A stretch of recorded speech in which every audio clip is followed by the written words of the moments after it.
Hello friends, welcome to Edu Shakha. मेरा नाम है राहुल कुमार और आज के इस सेशन में हम डिस्कस करने वाले हैं सेल से जुड़े हुए कुछ इंपॉर्टेंट क्वेश्चंस को जो नीट के एग्जाम के लिए बहुत ज़रूरी है।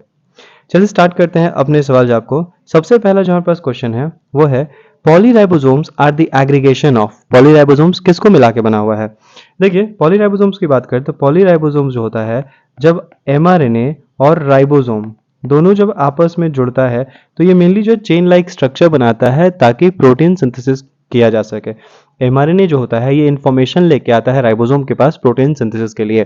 तो जब दोनों आपस में जुड़ता है तो बीड लाइक स्ट्रक्चर जो है बनता है और इसी को हम बोलते हैं पॉलीराइबोसोम।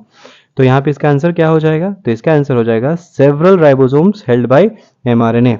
ये कहलाता है पॉलीराइबोसोम। चलिए, अगला हमारे पास सवाल है सेलेक्ट द रॉन्ग स्टेटमेंट। ध्यान रखिएगा, पूछ रहा है यहाँ पे रॉन्ग स्टेटमेंट आपको ढूंढना है। सबसे पहला है सेंट्रियोल्स आर प्रेजेंट। अगर हम देखें तो मेनली यहाँ पे प्लांट सेल से हमारे पास क्वेश्चन पूछ रहा है। तो प्लांट सेल में सेंट्रियोल्स नहीं होता है। Centrioles are mainly present in animal cell. Centrioles का काम क्या होता है? सेंट्रियोल्स होता है ना, एनिमल सेल में ये सेल डिवीजन में हेल्प करता है। तो सेंट्रियोल प्लांट में प्रेजेंट है? नहीं, सेंट्रियोल प्लांट में प्रेजेंट नहीं है। तो पहला स्टेटमेंट जो है ये रॉन्ग हो गया।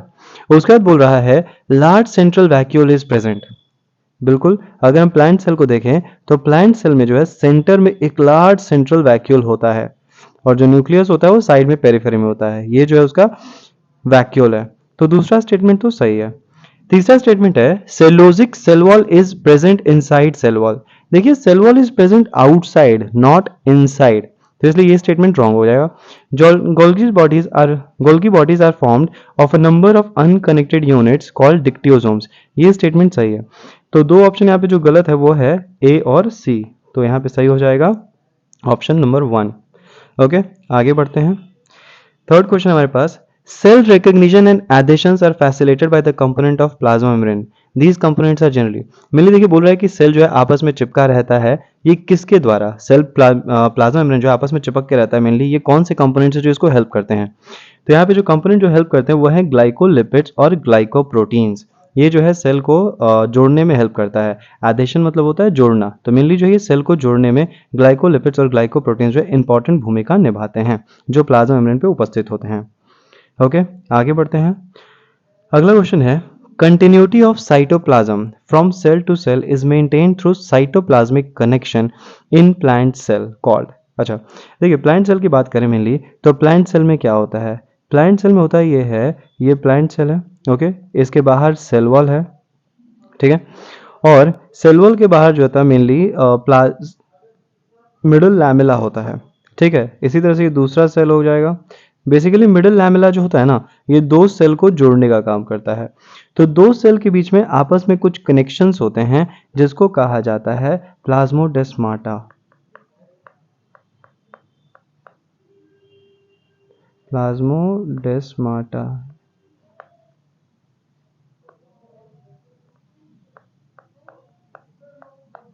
तो इसका सही जवाब क्या हो जाएगा? तो मेनली दो सेल के बीच का जो साइटोप्लाज्मिक कनेक्शन होता है प्लांट्स में मेनली ये होता है प्लाज्मोडेस्माटा। ओके, आगे बढ़ते हैं।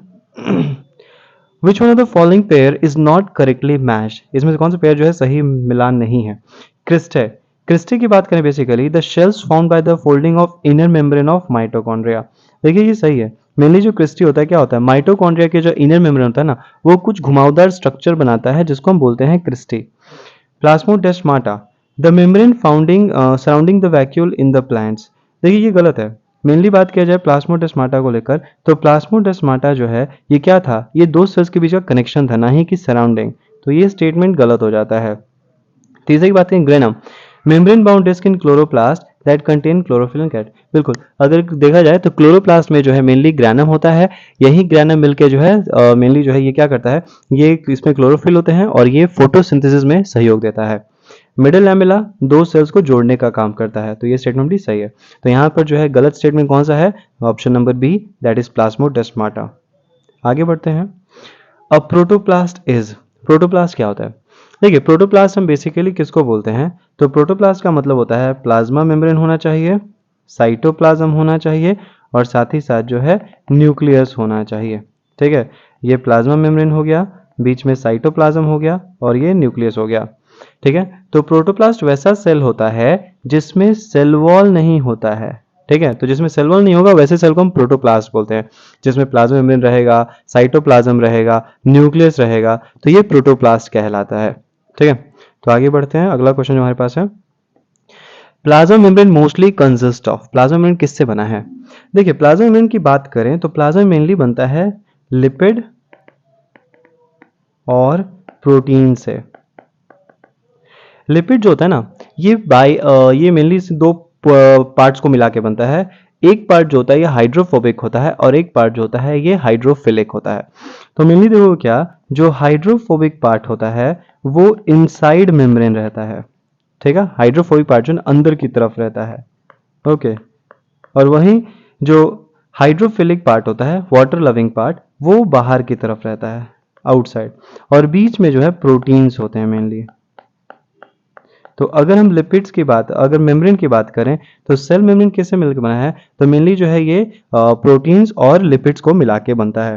ठीक है, तो देखिए यहाँ पे ऑप्शन क्या हो जाएगा, protein embedded in carbohydrate bilayer, नहीं कार्बोहाइड्रेट बाइलेयर नहीं है, phospholipids embedded in protein bilayer, proteins embedded in phospholipid bilayer, ये हो जाएगा सही जवाब, proteins embedded in phospholipid bilayer. Lipid का दो लेयर है, ऊपर नीचे, और बीच में जो है प्रोटीन रहता है। ओके, तो इसका सही जवाब हो जाएगा proteins embedded in phospholipid bilayer. ठीक है, ऊपर नीचे पूरा लिपिड, ये एक तरीके से सैंडविच मॉडल है। ओके, यहाँ पे जो है सेल मेम्ब्रेन को हम मेनली जो है ना इलेक्ट्रॉन माइक्रोस्कोप की मदद से देख सकते हैं। और सेल मेम्ब्रेन के स्ट्रक्चर के बारे में सबसे पहले बताया था सिंगर और निकोलसन ने, जिन्होंने दिया था फ्लूइड मोजाइक थ्योरी। ठीक है, जिसमें जो है इन्होंने मेम्ब्रेन के बारे में बताया है। ठीक है, तो आगे बढ़ते हैं अगले क्वेश्चन की तरफ। अगला जो हमारे पास क्वेश्चन है, who among the following first saw and described live cell. ध्यान रखिएगा, यहाँ पे बोला है first saw and described live cell. देखिए, सबसे पहले जो सेल की डिस्कवरी की गई है, सबसे पहले जो सेल देखा गया है वो रॉबर्ट हुक के द्वारा देखा गया 1665 में। बट इन्होंने सेल में कोई खास चीज नहीं देखी, बस क्या देखा कि ओपन स्पेस है। ठीक है, यहाँ पे पूछा लाइव सेल। सबसे पहले लाइव सेल देखने वाले व्यक्ति बने वो थे एंटन वॉन लिवेनहुक। ठीक है, सबसे पहले जो लाइव सेल देखा वो एंटन वॉन लिवेनहुक थे। तो इसमें जो सही जवाब हो जाएगा वो हो जाएगा ऑप्शन बी, एंटन वॉन लिवेनहुक। ओके, उम्मीद है समझ में आ रहा है। आगे बढ़ते हैं। Which of the following is incorrect statement about ribosome. Ribosome से जुड़ा हुआ आपको यहाँ पे गलत स्टेटमेंट ढूंढना है। ठीक है, ribosome is non membrane bound organelle, तो ये सही है। राइबोसोम जो है बेसिकली ये किसी भी मेम्ब्रेन से ढका हुआ नहीं रहता है, तो ये स्टेटमेंट सही है। Ribosome is found in all organism, ये भी स्टेटमेंट सही है। चाहे प्रोकैरियोटिक हो चाहे यूकैरियोटिक हो, राइबोसोम एक ऐसा सेल ऑर्गेनल होता है जो सारे ऑर्गेनिज्म में ही पाया जाता है। Ribosome is found only in cytoplasm and ribosome help in protein synthesis. देखिए, राइबोसोम की अगर फंक्शन की बात करते हैं तो राइबोसोम का फंक्शन क्या है? राइबोसोम का मेन फंक्शन होता है प्रोटीन सिंथेसिस का। तो ऑप्शन नंबर डी तो सही है, बट ऑप्शन नंबर सी यहाँ पे गलत हो जाएगा। गलत क्यों हो जाएगा? देखिए, ribosome is found only, mainly सिर्फ साइटोप्लाज्म में ही नहीं पाया जाता है। राइबोसोम की बात की जाए तो राइबोसोम जो है वो साइटोप्लाज्म में तो पाया जा रहा है, इसके अलावा राइबोसोम जो है माइटोकॉन्ड्रिया में भी पाया जाता है, और साथ ही साथ जो है प्लास्टिड्स में भी पाया जाता है।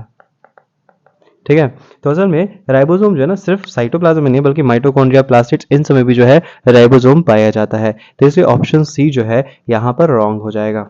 ठीक है, ओके, चलिए नेक्स्ट क्वेश्चन देखते हैं। Which of the following is non membrane bound cell organelle.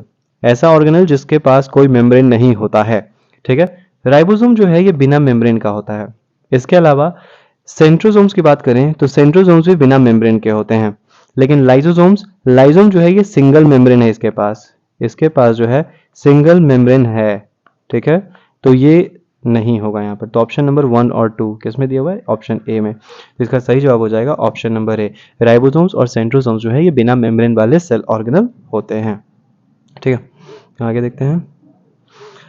Which is correct sequence for increasing size of cell. यहाँ पे आपको जो है सेल के बढ़ते हुए साइज के अनुसार जो है अरेंज करना है। ओके, देखिए सबसे पहले माइकोप्लाज्मा, उसके बाद अच्छा यहाँ पे ग्रेटर देन का साइन दे दिया, ये गलत हो जाएगा। माइकोप्लाज्मा जो है स्मॉलेस्ट सेल होता है, मेनली लिविंग सेल की बात करें, स्मॉलेस्ट लिविंग सेल जो होता है वो माइकोप्लाज्मा है।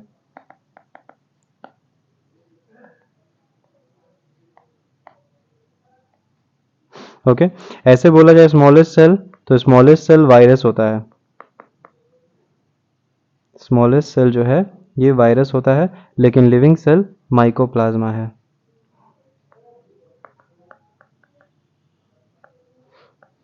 ठीक है, ये चीज़ है। तो पहला स्टेटमेंट तो ऐसे ही गलत होगा, उल्टा दे दिया है। दूसरा स्टेटमेंट देखें तो माइकोप्लाज्मा, माइकोप्लाज्मा से बड़ा बैक्टीरिया, बैक्टीरिया से बड़ा human blood cell, human blood cell से बड़ा ह्यूमन नर्व सेल और ऑस्ट्रिच एग सेल। ये ठीक है।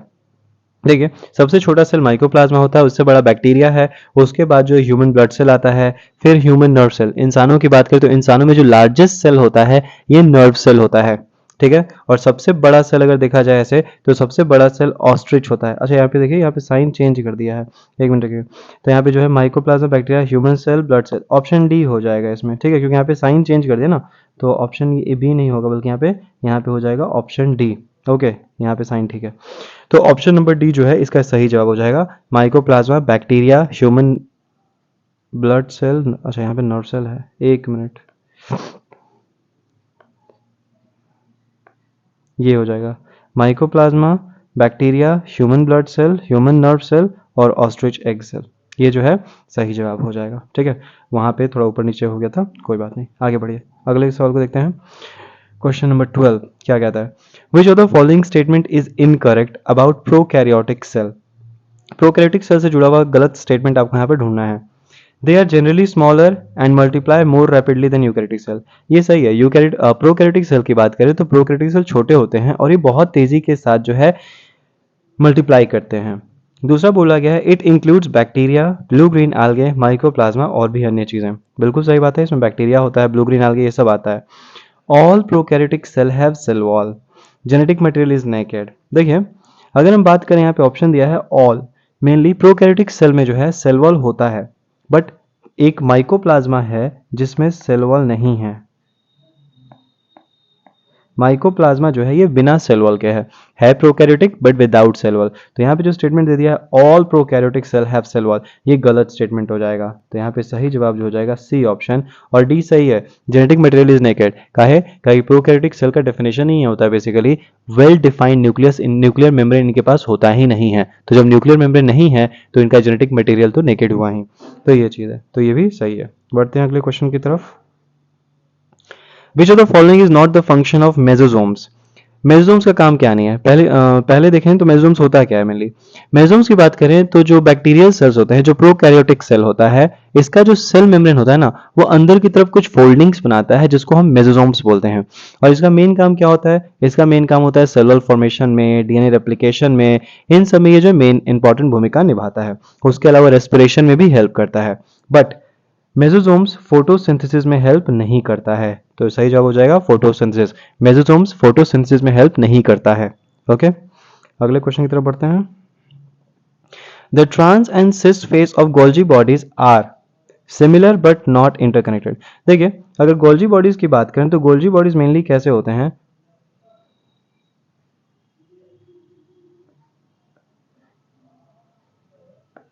गोल्जी बॉडीज जो होता है ना, एक तरफ से जो है कॉन्वेक्स की तरह होता है और एक तरफ से कॉनकेव की तरह होता है। गोल्जी बॉडीज होता है एक तरफ से कॉन्वेक्स की तरह होता है और कॉनकेव की तरह होता है। जो कॉन्वेक्स साइड होता है, इस साइड को हम बोलते हैं सिस फेस। ठीक है, और जो कॉनकेव साइड होता है इसको हम बोलते हैं ट्रांस फेस। ओके, तो ये चीज़ है। तो यहाँ पे बात इन्हीं सिस और ट्रांस फेस को लेकर बोला जा रहा है। तो क्या ये आपस में सिमिलर होते हैं, नॉट इंटरकनेक्टेड, या फिर ऑप्शन बी कहता है सिमिलर और इंटरकनेक्टेड। तो यहाँ पे सही जवाब क्या हो जाएगा, दोनों जो फेसेस हैं वो डिफरेंट हैं, ठीक है, एंड इंटरकनेक्टेड। ठीक है, they are different but interconnected. तो ऑप्शन नंबर डी जो है ये सही हो जाएगा यहाँ पे। ओके, अगला क्वेश्चन देखते हैं। एक्स्ट्रा न्यूक्लियर जीन्स अकर इन, एक्स्ट्रा न्यूक्लियर जीन्स जो होता है कहाँ पे पाया जाता है। देखिए, मेनली बात करें तो हमारे अंदर जो जीन्स होते हैं वो न्यूक्लियस में होते हैं, बट न्यूक्लियस के अलावा भी माइटोकॉन्ड्रिया और प्लास्टिड्स ऐसे सेल ऑर्गेनेल हैं जिनके पास एक्स्ट्रा क्रोमोसोम्स या फिर एक्स्ट्रा डीएनए जो है उपस्थित होता है। ठीक है, तो यहाँ पे जो आंसर आपको मिल जाएगा क्या है, mitochondria inherited by female, okay, plastids and not inherited, ये गलत है। Mitochondria and inherited by male, नहीं, माइटोकॉन्ड्रियल सेल्स जो मिली they are not inherited by male, तो ये स्टेटमेंट गलत है। प्लास्टिड्स एंड नॉट इनहेरिटेड, तो यहाँ पे सही जवाब हो जाएगा option A, that is mitochondria and are inherited by female. Okay, अगला सवाल देखते हैं। A chromosome which carry the centromere at one of the ends is called. वैसा क्रोमोसोम मेनली जो है जहां पर आप देखोगे कि एक एंड में जो है सेंट्रोमेयर रहता है, तो इसको क्या बोलते हैं। देखिए क्रोमोसोम की बात करें तो क्रोमोसोम मेनली 4 तरह का होता है। कैसा? ये है सेंट्रोमेयर, जहाँ से जो है मेनली जो थ्रेड्स होते हैं वो जुड़ते हैं। ठीक है, तो सेंट्रोमेयर अगर एकदम से बीचों बीच दिख रहा है तो इसको बोलते हैं मेटासेंट्रिक। ठीक है, एक होता है मेनली जो है ना सेंट्रोमेयर एक साइड शिफ्ट कर जाता है, पूरी तरीके से नहीं, एक साइड शिफ्ट कर गया थोड़ा सा सेंटर से जस्ट हल्का ऊपर, तब इसको नाम दे दिया जाता है सब metacentric.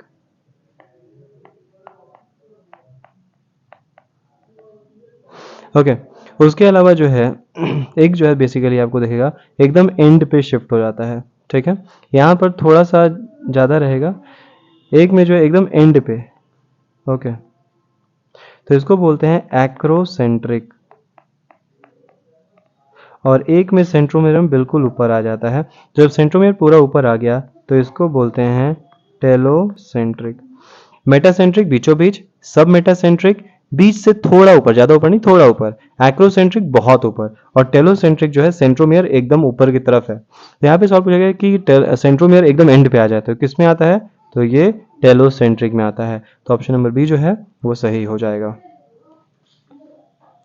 Which of the following statement is wrong?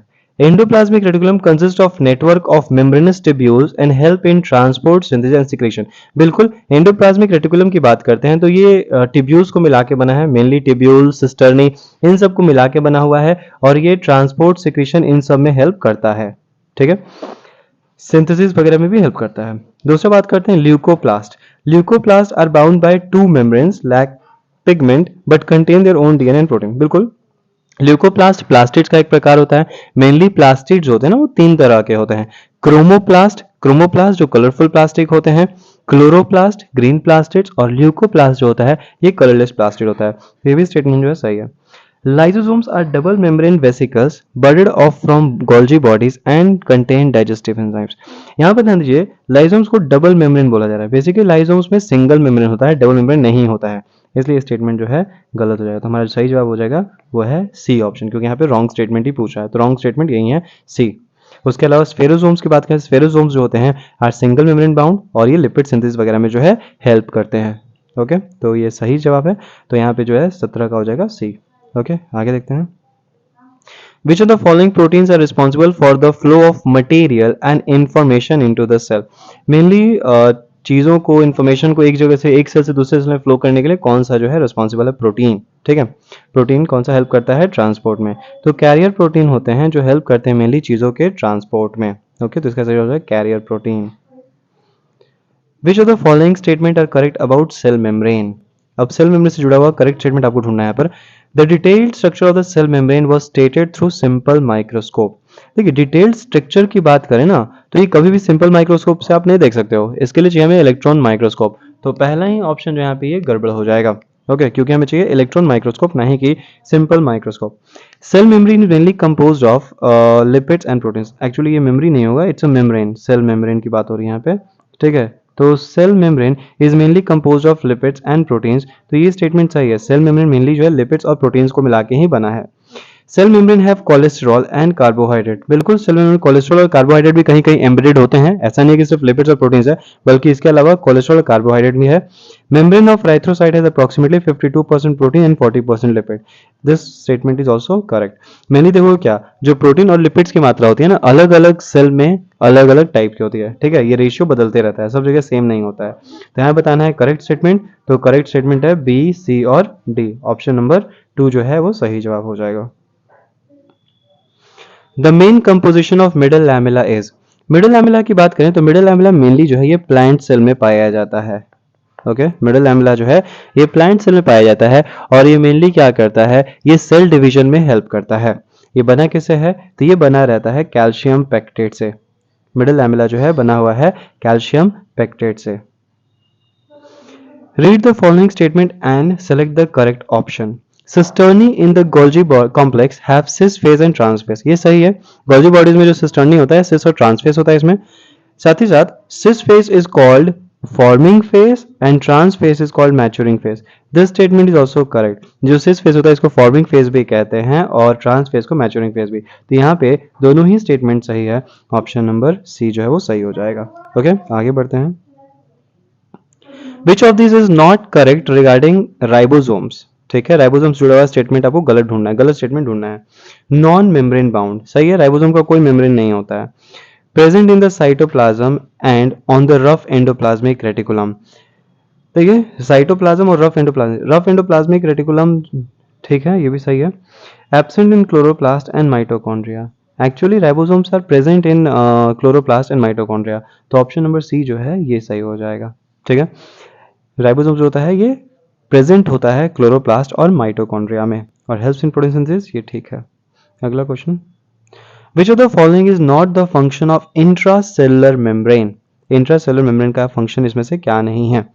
देखिए मेनली इंट्रासेलुलर मेम्ब्रेन की बात करें तो it helps in the number of compartment cell. तो बिल्कुल इंट्रासेलुलर मेम्ब्रेन जो है ना सेल को कंपार्टमेंट में डिवाइड करने का काम करता है। तो पहला स्टेटमेंट ठीक है।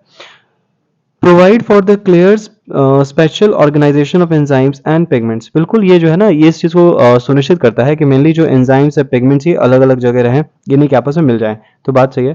Keep the cell rigid as so that it does not collapse. देखिए ये जो काम है ना रिजिडिटी, रिजिडिटी प्रोवाइड करता है सेल वॉल, नहीं कि इंट्रासेलुलर मेम्ब्रेन। तो मेनली सेल वॉल जो है ये रिजिडिटी प्रोवाइड करता है, तो ये काम नहीं है इंट्रासेलुलर मेम्ब्रेन का। तो ये ऑप्शन गलत हो जाएगा। बाकी distribution of nutrients within cell ये ठीक है। तो यहाँ पर जो गलत जवाब है वह है ऑप्शन नंबर सी। अगला क्वेश्चन देखते हैं।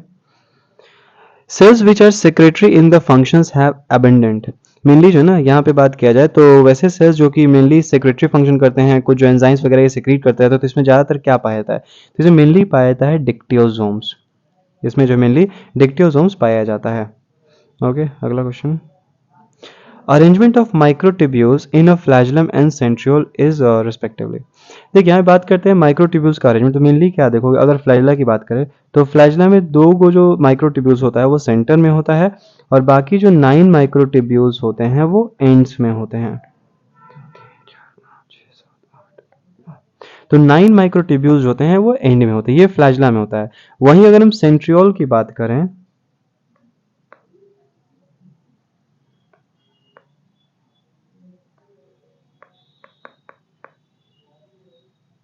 सेंट्रियोल में क्या होता है, तो सेंट्रियोल में बीच वाला जो माइक्रोट्यूब्यूल है वो नहीं रहता है, बस साइड से 9 रहता है, साइड से 9 रहता है। तो यहाँ पे जो अरेंजमेंट हो जाएगा माइक्रोट्यूब्यूल्स का वो क्या है, 9+2 और साथ ही साथ जो है 9+0। फ्लैजुला में 9+2, साइड से 9 है, बीच में दूगो 0 है, दूगो जो है माइक्रोट्यूब्यूल है। सेंट्रियोल की बात करें तो सेंट्रियोल में साइड से है लेकिन बीच में नहीं होता है। Okay, read the given statement and select the incorrect option. यहाँ पे आपको इनकरेक्ट ऑप्शन ढूंढना है मेनली। ठीक है, ध्यान रखिएगा क्या पूछा जाता है उस पर ध्यान होना चाहिए। Peroxisomes are involved in the photorespiration of plant cell and help in lipid metabolism of animal cell। ये सही स्टेटमेंट है। पेरोक्सिसोम्स की बात करते हैं तो ये फोटो रेस्पिरेशन में हेल्प करता है मेनली प्लांट सेल में और साथ ही साथ लिपिड मेटाबॉलिज्म में भी हेल्प करता है। बट वहीं बात किया जाए the cells are garbage disposal system. देखिए पेरोक्सिसोम्स जो होते हैं ना ये गार्बेज डिस्पोजल सिस्टम नहीं है, बल्कि लाइसोसोम्स जो होते हैं ये गार्बेज डिस्पोजल सिस्टम्स होते हैं। तो ये जो स्टेटमेंट दूसरा है ये गलत स्टेटमेंट है। यहाँ पे ये स्टेटमेंट लाइसोसोम्स का है, ना ही कि पेरोक्सिसोम्स का। तो स्टेटमेंट 2 जो है ये रॉन्ग है, बाकी स्टेटमेंट सही है। Okay, which of the following is best for the study structure of cell membrane. देखिए सेल मेम्ब्रेन को स्टडी करना है तो हमारे लिए सबसे सुटेबल होता है red blood cell. Red blood cell suitable इसलिए है क्योंकि रेड ब्लड सेल के अंदर न्यूक्लियस नहीं होता है, इसमें जो है न्यूक्लियस एब्सेंट होता है। इस कारण हमें प्लाज्मा मेम्ब्रेन पर ज़्यादा फोकस करने को मिल जाता है। इसलिए रेड ब्लड सेल जो है ये हमारे लिए अच्छा होगा अगर हमें प्लाज्मा मेम्ब्रेन को स्टडी करना। Which of the cell organelle releases oxygen. अब देखिए ऑक्सीजन रिलीज कब होता है, ऑक्सीजन की बात करते हैं तो मेनली ऑक्सीजन रिलीज होता है फोटोसिंथेसिस के दौरान। ठीक है, ऑक्सीजन रिलीज होता है फोटोसिंथेसिस के दौरान। और फोटोसिंथेसिस होता है कहाँ पे है, तो फोटोसिंथेसिस होता है क्लोरोप्लास्ट में। तो इसका सही जवाब क्या हो जाएगा, सही जवाब option C chloroplast. The smooth endoplasmic reticulum is generally made up of. देखिए एंडोप्लाज्मिक रेटिकुलम की बात करें तो एंडोप्लाज्मिक रेटिकुलम या तो सिस्टर्नी से बना हो सकता है या फिर वेसिकल्स होते हैं या फिर टिब्यूल्स होते हैं। बट अगर यहाँ बात किया जाए स्मूथ एंडोप्लाज्मिक रेटिकुलम, तो smooth endoplasmic reticulum mainly tubule से बना होता है। Smooth endoplasmic reticulum mainly tubule से बना होता है। देखिए एंडोप्लाज्मिक रेटिकुलम जो है ना, ये एकदम न्यूक्लियस के पास होता है, और कुछ एंडोप्लाज्मिक रेटिकुलम ऐसे होते हैं जिनमें राइबोसोम्स पाया जाता है। तो वैसे एंडोप्लाज्मिक रेटिकुलम जिसमें राइबोसोम्स पाया जाता है और जो मेनली सिस्टर्नी शेप्स के होते हैं मेनली, तो उनको कहते हैं रफ एंडोप्लाज्मिक रेटिकुलम। और कुछ एंडोप्लाज्मिक रेटिकुलम जिसपे राइबोसोम्स नहीं पाया जाता है, इनको कहता है smooth endoplasmic reticulum. Oxidative electron transport occurs in, देखिए ऑक्सीडेटिव इलेक्ट्रॉन ट्रांसपोर्ट सिस्टम की बात करते हैं, मेनली ये कब होता है, ये होता है रेस्पिरेशन के दौरान। जब प्लांट सेल में वगैरह रेस्पिरेशन होता है तो वहां पे इलेक्ट्रॉन ट्रांसपोर्ट सिस्टम जो है ये काम करता है। अब ये रेस्पिरेशन होता कहाँ है, तो रेस्पिरेशन होता है इनर माइटोकॉन्ड्रियल मेम्ब्रेन में। तो इसका ऑप्शन हो जाएगा option number D. Enzymes that convert fats into carbohydrate occur in, देखिए अगर बात करते हैं मेनली वो एंजाइम जो फैट को कार्बोहाइड्रेट में कन्वर्ट करता है, ये कहाँ पाया जाता है, तो मेनली ये जो एंजाइम्स हैं ये पाए जाते हैं ग्लाइऑक्सिसोम्स में। ठीक है, ग्लाइऑक्सिसोम्स की बात करें तो इसमें होता है साइट्रेट सिंथेसिस,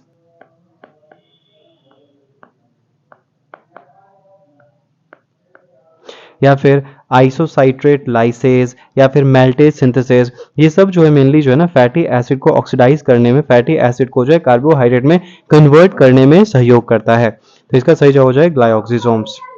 आगे की बात करें, bacteria fail to survive in highly salted pickles because, देखिए मेनली जब अचार वगैरह जो हम बनाते हैं तो उसमें ज्यादा नमक डाल देते हैं, जिसके चलते बैक्टीरिया नहीं उसमें जो है ग्रो कर पाता है। ऐसा क्यों होता है, ऐसा इसलिए होता है क्योंकि जब हम उसमें सॉल्ट डाल देते हैं तो क्या होता है, उसका कंसंट्रेशन हम बढ़ा दे रहे हैं, और जब कंसंट्रेशन बढ़ जाता है ना तो ऐसे में जो बैक्टीरियल सेल है वो वाटर लूज कर देगा, और वाटर लूज करके जो एकदम पिचक जाएगा, जिसको हम बोलते हैं प्लाज्मोलाइसिस। तो मेनली बैक्टीरियल सेल यहाँ पे मारा जाएगा बाय द प्लाज्मोलाइसिस। तो ऑप्शन नंबर सी जो है इसका सही जवाब हो जाएगा।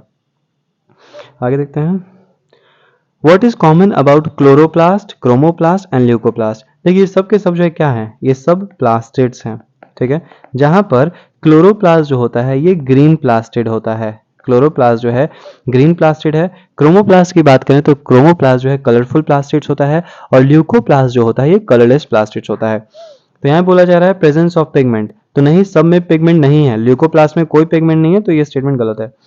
Positions of thylakoid and granum, okay, तो ये ठीक है। यहाँ बात किया जाए मेनली तो थैलाकॉइड और ग्रेनम की बात करें तो ये मोस्टली पाया जाता है क्लोरोप्लास्ट में, ना ही कि सब में। उसका जो अगला स्टेटमेंट है वो है storage of starch, protein and lipids, ये काम है ल्यूकोप्लास्ट का, बाकी सब का नहीं। Ability to multiply by fission like process, यहाँ बात करें मेनली तो यहाँ पे देखोगे क्लोरोप्लास्ट, क्रोमोप्लास्ट और ल्यूकोप्लास्ट, ये तीनों ही जो है फिजन की तरह मल्टीप्लाई कर सकते हैं, डिवाइड कर सकते हैं, इसलिए ऑप्शन नंबर डी जो है ये सही हो जाएगा, और यहाँ पे ऑप्शन डी सही है। आगे बढ़, match the following with correct explanation. Okay, endoplasmic reticulum की बात करें तो एंडोप्लाज्मिक रेटिकुलम क्या करता है, तो एंडोप्लाज्मिक रेटिकुलम का हो जाएगा यहाँ पर जो है डिटॉक्सिफिकेशन ऑफ ड्रग्स। ओके, उसके अलावा बात किया जाए स्पोरोसोम्स, तो स्पोरोसोम्स का काम क्या है, तो स्पोरोसोम्स मेनली जो है ना लिपिड्स को स्टोर करता है, तो स्पोरोसोम जो है ये लिपिड्स को स्टोर करता है। डिक्टियोसोम्स की बात करें तो डिक्टियोसोम्स जो है मेनली सिस्टर्नी से बने हुए, स्टैक ऑफ सिस्टर्नी। पेरोक्सीसोम्स की बात करें तो ये क्या करता है, तो ये फोटो रेस्पिरेशन करता है, और एलाइलोप्लास्ट जो है बेसिकली ये स्टोर वॉइल्स एंड फैट्स। तो यहाँ पे जो सही जवाब हो जाएगा ऑप्शन नंबर ए जो है ये सही हो जाएगा। नेक्स्ट क्वेश्चन देखते हैं, read the following statement and identify the correct options given below. SAP vacuoles contain digestive enzymes which helps the nutrients are digested. Okay, उसके बाद बात किया जाए contractile vacuole takes part in osmoregulation and excretion, देखिए बिल्कुल ये statement सही है। कॉन्ट्रेटाइल वैक्यूल की बात करते हैं तो ये ऑस्मो रेगुलेशन और एक्सक्रीशन में हेल्प करता है कॉन्ट्रेटाइल वैक्यूल। ठीक है, इसका मेन काम ऑस्मो रेगुलेशन ही होता है। Okay, food vacuoles store and concentrate minerals, नहीं मिनरल्स वगैरह का कोई स्टोरेज यहाँ पे नहीं होता है, तो ये स्टेटमेंट गलत है। Air vacuoles store metabolic gases and help in the buoyancy of the cells, बिल्कुल एयर वैक्यूल्स होता है कहीं ना कहीं लाइट बनाता है और इसको बुएंट फोर्स जो है बुएंसी प्रोवाइड करने में सहयोग करता है, तो ये स्टेटमेंट सही होता है। यहाँ पे ऑप्शन बी और डी जो है ये सही हो जाएगा, तो ऑप्शन नंबर डी जो है ये इसका सही जवाब हो जाएगा।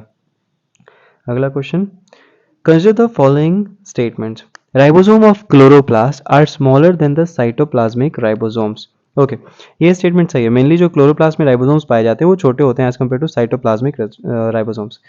Granums are arranged in the stacks like pile of coins called thylakoids. देखिए मेनली बात करें ना तो मेनली होता क्या है, यहाँ पर देखिए बोल रहा है कि granums are arrange in stack like piles of coin. Mainly thylakoids को हम अरेंज करते हैं तब ग्रेनम बनता है। उल्टा स्टेटमेंट बोल रहा है वो। छोटा सा सिंगल है वो थैलाक्वाइड है और ये पूरा मिल के जो है ना ग्रेना बनता है। ठीक है, लेकिन स्टेटमेंट उल्टा बोल रहा है कि ग्रेना को अरेंज किया जा रहा है और तब थैलाक्वाइड बन रहा है, जो स्टेटमेंट गलत बोल रहा है यहाँ पे। तो ये इसलिए ये गलत स्टेटमेंट है। ठीक है, इसका होना क्या चाहिए था, होना चाहिए thylakoids are arrange in the stack like piles of the coins called granum. ठीक है, लेकिन स्टेटमेंट उल्टा बोला है। Chlorophyll pigments are present in thylakoids. Chlorophyll pigments present होते हैं, ये स्टेटमेंट चाहिए।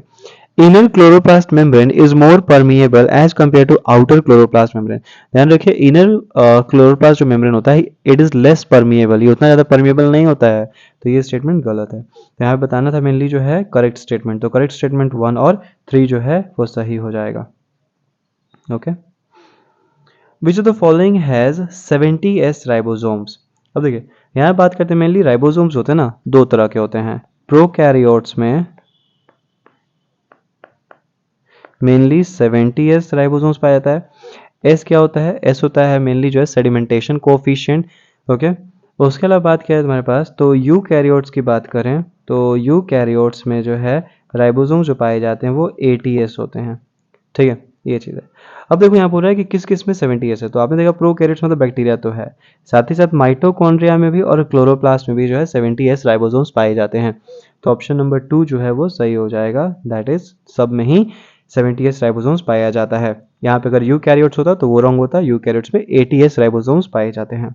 ओके, इन 70s एस क्या है। ओके, सेडिमेंट, यहाँ पे सेडिमेंटेशन होगा mainly. S is sedimentation coefficient, indirect measure of density and size, which is correct। अब देखिए यहाँ पे मेनली बात किया जाए तो S sedimentation coefficient है, ये ठीक है। ये इनडायरेक्ट मेजर है डेंसिटी और साइज का, बिल्कुल सही बात है। ये डेंसिटी और साइज के बारे में भी हमें जानकारी देता है, तो इसलिए यहाँ पे दोनों ही ऑप्शंस जो हैं वो सही हो जाएंगे। ठीक है, सेडिमेंटेशन कोएफिशिएंट भी बताता है और डेंसिटी और साइज के बारे में भी हमें ये जानकारी देता है। Which of the following is not about plasmid. इसमें से कौन सा प्लास्मिड के बारे में सही नहीं है।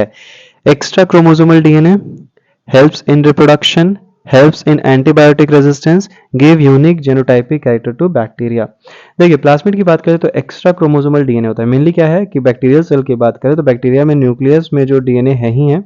ठीक है, इसके अलावा कुछ सर्कुलर एक्स्ट्रा डीएनए पाए जाते हैं बैक्टीरिया में जिसको हम बोलते हैं प्लास्मिड, और इनका मेन काम होता है वेक्टर के रूप में। मतलब क्या है, जीन को एक ऑर्गेनिज्म से दूसरे ऑर्गेनिज्म ट्रांसफर करने में मेनली प्लास्मिड हेल्प करता है। ओके, तो ये चीज़ है। Helps in reproduction, helps in antibiotic resistance, give unique genotypic character to bacteria. ध्यान रखिए ये कोई जेनोटाइपिक कैरेक्टर नहीं देता है मेनली। ठीक है, जेनोटाइपिक character is decided by mainly जो जेनेटिक डीएनए है वो डिसाइड करता है। तो ऑप्शन नंबर डी जो है ये इसका सही जवाब हो जाएगा, रिप्रोडक्शन वगैरह में हेल्प करता है। In membranes, the lipids are arranged within the membrane with the dash head towards। अरे देखिए मैंने बोला मेनली जो है ना लिपिड्स के दो पोल्स होते हैं मेनली। एक जो है हाइड्रोफोबिक है, तो जो हाइड्रोफोबिक होता है वो अंदर की तरफ होता है, और हाइड्रोफिलिक जो है वाटर लविंग फेस बाहर की तरफ होता है। तो इस तरीके से जो है ना हाइड्रोफोबिक पार्ट जो है अंदर और हाइड्रोफिलिक पार्ट जो है बाहर की तरफ रहता है। ठीक है, तो ये चीज़ है। तो बोला जा रहा है मेनली जो है dash head towards the outer side. तो आउटर साइड कौन रहेगा, जो कि मेनली पानी वाटर लविंग हो वो फेज जो है रहेगा। तो मेनली पोलर तो रह सकता है, तो बिल्कुल ठीक है। तो polar, head towards outer side and dash tail. तो टेल कैसा है, तो टेल है हाइड्रोफोबिक। टेल कैसा है, तो टेल है हाइड्रोफोबिक। तो ये सही है, पोलर टेल एंड हाइड्रोफोबिक। यहाँ पे बोल रहा है सी भी और बी भी। बी की बात करें नॉन पोलर, तो देखो हाइड्रोफोबिक भी बोल सकते हैं या इसको नॉन पोलर भी बोल सकते हैं। तो ऑप्शन डी जो है ना ये सही हो जाएगा।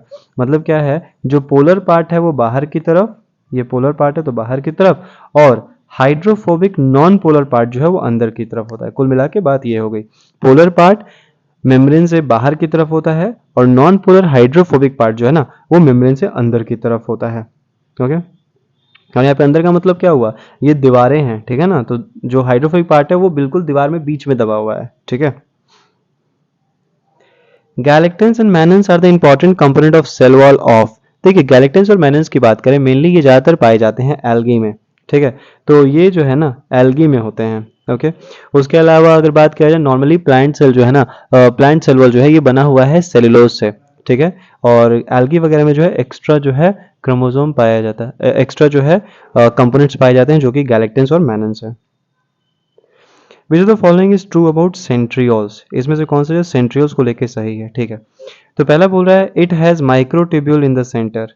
देखिए सेंट्रियोल की बात करें तो यहाँ बोल रहा है हैज, अभी थोड़ी देर पहले मैंने बोला था कि सेंट्रियोल में मेनली क्या होता है ना कि साइड से जो है माइक्रोट्यूब्यूल्स होते हैं, 9 जो है माइक्रोट्यूब्यूल्स का अरेंजमेंट होता है साइड से, 2 3 4 5 6 7 8 9, लेकिन बीच में कोई माइक्रोट्यूब्यूल नहीं होता है, तो पहला स्टेटमेंट गलत है।